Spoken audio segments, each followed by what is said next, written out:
William is a young finance professional working at a prestigious bank in Charlotte, North Carolina. One day he is walking to work. As he walks past a historic cemetery park downtown, he sees yellow tape, police, and reporters. Curious, he walks over to see what all the commotion is about.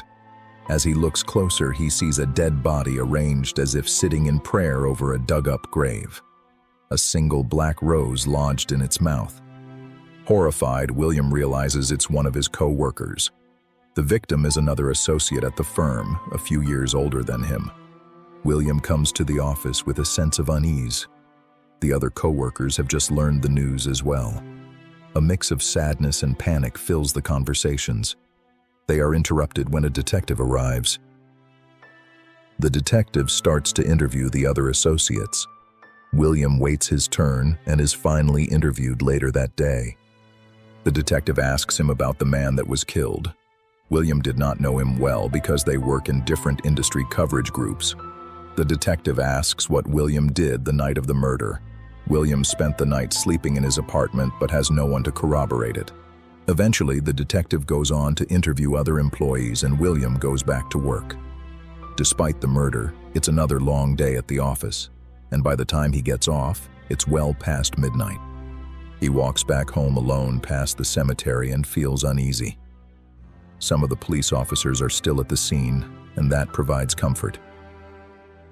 A week has passed. As William comes into the office, he is greeted by the detective. The detective explains that there was another murder at a different graveyard this time. The victim was another associate at the bank. The man worked closely with the previously murdered employee. Again, the detective asks William for any information, but William barely knew the guy and couldn't provide much. The detective gives additional details on the murders.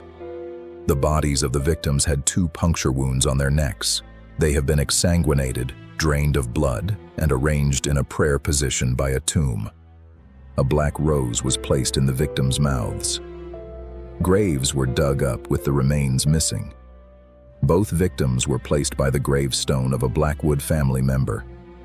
The Blackwood family was one of the founding families, wealthy, powerful, and not without their secrets. The connection between the 2 victims is the bank where they worked and the deal they worked on, the Revenant Logistics acquisition. The detective gives William his card and tells him to call in case any new information comes to light. Later that day, William's managing director comes over to him and tells him that because of the recent deaths, there is a shortage of associates working on Revenant Logistics, and he wants him to assist on it. He explains that Revenant is run by his friend and is one of the bank's most important clients. Should the deal succeed, there would be a considerable bonus. William agrees to take on the project. William works on the new deal throughout the week.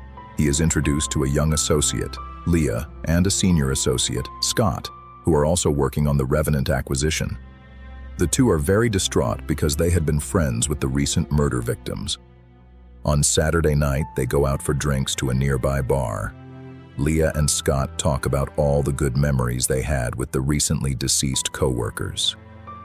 After a while, Scott takes an Uber home while William and Leah stay back and order a few more drinks. On Monday, William comes to work. He passes by the cemetery and hopes that his co-workers are safe. But as he enters his office building, he sees Leah crying, talking to the detective. Scott was found murdered, just as the other 2 victims, at a cemetery. William's blood runs cold. Something he did not want to admit to himself was that somebody is targeting the people working on the Revenant acquisition. Now, it's a near certainty. The detective talks to him again and asks him about the deal. Is there some connection between the deal and the murders? Did the name Blackwood mean anything to him? William does not know the answers, but he does feel fear that either he or Leah are going to be next. Days later, William and Leah are called into the managing director's office for a briefing on the Revenant acquisition. When they come into the office, they realize the director is late and find the office empty. While they wait for the director to arrive, William starts looking through the director's bookshelf. As he looks through, He spots a small space behind the books. In that space, he sees a black rose and an envelope. The envelope is enclosed with a crimson wax seal. The seal is intricate and strange, a serpent coiled around a rose. They hear footsteps and quickly place the books back and take their seats. The managing director comes in and explains that he was on the phone with Revenant CEO. The deal and the work will be postponed until the police have caught the murderer. He tells the two that he will do everything he can to protect them and asks them to take the week off. That week, William and Leah meet at night at a bar. William tells Leah he wants to call the detective and tell him about the rose they found. But Leah says that it might not be enough information and that the director can just dispose of it if he gets spooked. The two decide that they will be safer together and head back to William's apartment as it gets late. William invites Leah inside and tells her to make herself at home. As the two settle in, William gets a phone call from the detective. He learns that their managing director has been missing for several days now. Then the detective reveals something truly shocking. "I didn't want to say anything before, William, but the other associate, the female, her last name is Blackwood. We don't know if there is any connection, but I would stay away from her if I were you. At least until we can rule her out as a suspect." Surprised, William looks over at Leah, but she is nowhere to be seen. He calls for her but hears no response. He starts checking the other rooms. He walks into his bedroom first and turns on the light. No sign of Leah, but a black rose and an envelope lay on his bed. The envelope is sealed with crimson wax in the shape of a snake wrapped around a rose. William calls to Leah again, and again the apartment is silent. Cautiously, he breaks the seal, opens the envelope, and reads the letter inside. "Welcome to the Blackwood family. Signed, Leah Blackwood." As he turns around, Leah is standing behind him with a malicious grin, two abnormally large white fangs protruding from her mouth. With an unnatural force, she pushes him onto the bed. She jumps on him and holds him down. She sinks her teeth into his neck. William's vision becomes blurred. His mind turns sluggish, his strength fading. It is as if he is sinking into a cosmic darkness for what seems like hours. Hours turn to days, further and further into a great void. And then stars, bright, cold, and silent. William wakes up to the smell of dirt. There is darkness all around, but he can see surprisingly well. He is laying on a bed of crimson silk sheets. Wooden walls hug his body, making it hard to move. Entombed, he realizes in panic. He is in a coffin buried alive. Fear turns to anger, muscles tense.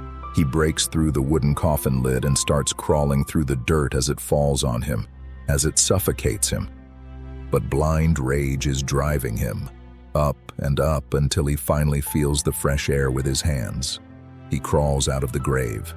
A man is sitting in front of him in prayer, a black rose in his mouth. William can hear the heart of the man beating unnaturally slow and realizes he is drugged. And then the smell, the sweet and beautiful and irresistible smell coming from two punctured wounds on the man's neck. Rage turns to an uncontrollable hunger. A predatory instinct takes over William as he mauls into the man.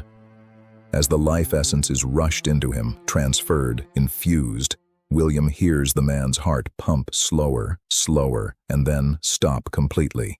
He draws back and to his horror recognizes the man, his managing director, now pale and slumped to one side. "Come," a familiar voice says. "Come with me."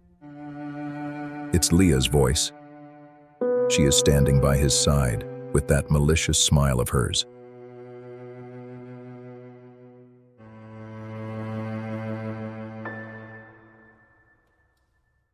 We hope you enjoyed this short story from the Nocturnal Courts library collection. If you want to dive further into the world that mirrors our own, a realm of mystery, secrets, and supernatural horror, subscribe.